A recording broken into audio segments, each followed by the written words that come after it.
Hi, Arab. I wanted to leave you some feedback on your week, or sorry, your third essay, essay three. As a whole, I think that your paper is working pretty well. Your summary of the film is quite good. It's very clear. I think you capture the plots quite well along with the theme. I also think that your claims on the cinematic elements are strong.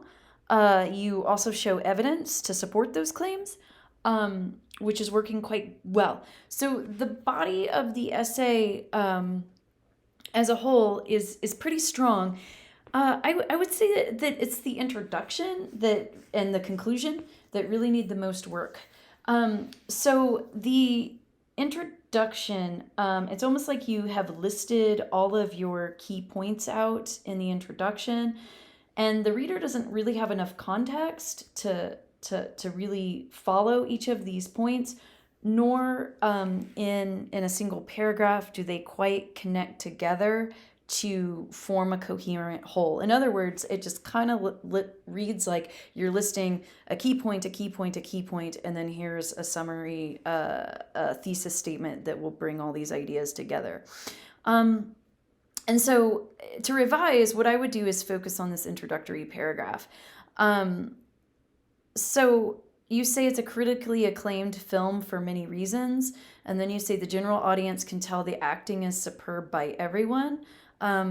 This sentence is really unclear, meaning, do you mean the actors here or the audience? And then you bring up an actor and something that she does, which really comes out of context for the audience, meaning without this reads like a key point that should come in after the thesis instead of like a contextual point, which is really what your introduction should focus on.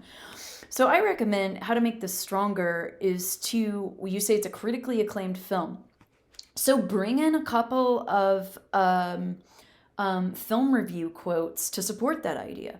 So what did the critics say? And how do those relate to the points that you want to bring in, right?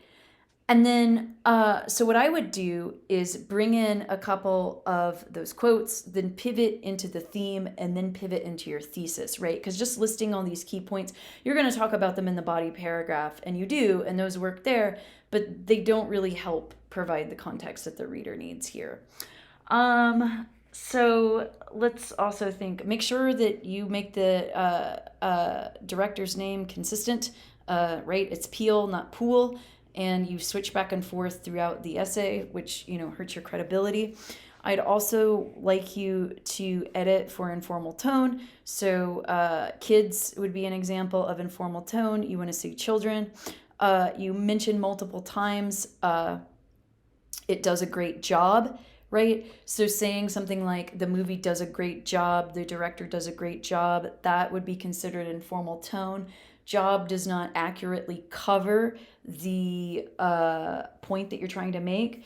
So you can keep the general sentiment, which is that something that the film or the director is doing, quote unquote, works, but you need to identify what that specific element is and identify how it works, right? So just saying a great job, a good job is too informal. And you're just using a shortcut in the language. So in terms of your conclusion, I think that you have a nice summary, but remember you want to end with providing a new insight and making a recommendation. So it feels like these points have already been covered. So instead, I would review the assignment description and think about how you can make a final new insight along with creating your recommendation there. And I think if you made these changes, this will be a strong film review. All right, let me know if you have any questions. Thanks.